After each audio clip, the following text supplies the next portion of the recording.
Dengue ವಿಚಾರಕ್ಕೆ ಸಂಬಂಧಪಟ್ಟಂಗೆ ಈಗ BBMP ಎಚ್ಚೆತ್ತಿದೆ. ಏನಾದರೂ ಕಸ ಬಿಸಾಕಿದ್ರೆ ನಿಮಗೆ ದಂಡ ವಿಧಿಸ್ತೀವಿ ಎನ್ನುವಂಥ ಮಾತನ್ನು ಹೇಳಿದ್ದಾರೆ. ಕಮಿಷನರ್ ತುಷಾರ್ ಗಿರಿನಾಥ್ ಈಗಾಗಲೇ ಎಚ್ಚರಿಕೆ ಸಂದೇಶ ರವಾನಿಸಿದ್ದಾರೆ. ಎಲ್ಲಿ ನೋಡಿದಲ್ಲಿ ಕಸ ಬಿಸಾಕಿದ್ರೆ 500 ರೂಪಾಯಿ ದಂಡ ಜಡಿತೀವಿ ಅಂತ. ಜನ ಇಂಥದಕ್ಕೆಲ್ಲ ಹೆದರೋರ? ನಮ್ಮ ಮನೆಯಿಂದ ಕಸ ಹೊರಗಡೆ ಹೋದರೆ ಮುಗೀತು, ಅದನ್ನು ಎಲ್ಲರೇ ಬಿದ್ದುಕೊಳ್ಳಿ, ಅದಕ್ಕೂ ಇವ್ರಿಗೂ ಸಂಬಂಧವೇ ಇಲ್ಲ. ಸ್ವಚ್ಛತೆ ಇಲ್ದಿದ್ರೆ 500 ರೂಪಾಯಿ ಗ್ಯಾರಂಟಿ.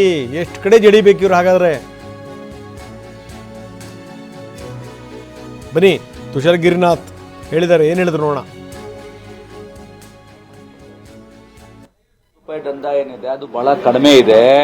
ಅದಕ್ಕೆ ನಮ್ಮ ಮಾನ್ಯ ಆರೋಗ್ಯ ಸಚಿವರ ಸಭೆಯಲ್ಲಿ ಅದನ್ನು 500ಗೆ ಏರಿಸಬೇಕು ಅಂತ ಆರೋಗ್ಯ ಇಲಾಖೆ ಅವರು ಪ್ರಸ್ತಾಪ ನೀಡಿದ್ದಾರೆ. ಅದರಂತೆ ಅವರು ಕೂಡ ನಾವು ಎಲ್ಲ ಮುನ್ಸಿಪಾಲಿಟಿಗಳಿಗೆ ಇದಕ್ಕೆ ಎಲ್ಲ ಸೂಚಿಸ್ತೀವಿ ಅಂತ ಡಿಸೈಡ್ ಆಗಿದೆ. ಅದು ಪ್ರೊಸೀಡಿಂಗ್ ಬಂದ ಮೇಲೆ ಏರಿಕೆಗಾಗಿ ಪ್ರಯತ್ನ ಪಡ್ತೀವಿ. ಸದ್ಯಕ್ಕೆ ನಾವು ನಿನ್ನೆ ಒಂದು ಮೀಟಿಂಗ್ ಮಾಡಿಬಿಟ್ಟು ಎಲ್ಲ RWSಗೆ ಸಂಬೋಧನೆ ಮಾಡಿದ್ದೇವೆ. ಅವ್ರಿಗೆ ಕೂಡ ಹೇಗೆ ತಮ್ಮ ಕಡೆಗೆ ಯಾವ ಥರದ್ದು ವ್ಯವಸ್ಥೆಯನ್ನು ಅವರು ಇಟ್ಕೊಳ್ಬೇಕು, ಹೇಗೆ ನೀರನ್ನು ಬದಲಾಯಿಸಬೇಕು, 4-5 ದಿವಸಕ್ಕೆ ಒಮ್ಮೆ ಹೇಗೆ ಆಗಬೇಕು, ಮತ್ತು ಯಾವ ಥರದ್ದು ಸಿಪ್ಪೆಗಳಿಂದ ಏನೇನು ತೊಂದರೆ ಉಂಟಾಗ್ತಾ ಇದೆ, ತೆಂಗಿನ ಸಿಪ್ಪೆ ಆಗಲಿ ಬೇರೆ ಆಗಲಿ ಅದರಿಂದ ಏನಾಗ್ತಾ ಇದೆ ಅದೆಲ್ಲ ಹೇಳಿದ್ದೀವಿ. ಅವರು ನಮಗೆ ರೈಟ್ ಅಪ್ ಕೊಡಿ ಅಂತ ಹೇಳಿದ್ರು. ನಾವು ಈ ಸಾಫ್ಟ್ ಇದರಲ್ಲಿ ಇದನ್ನು ನಮ್ಮ ಸಾಫ್ಟ್ ಕಾಪೀಸ್ ಏನಿದೆ ನಮ್ಮ ಮುಖಾಂತರ ಎಲ್ಲ RWSಗೆ ಕಳಿಸಿದ್ದೀವಿ.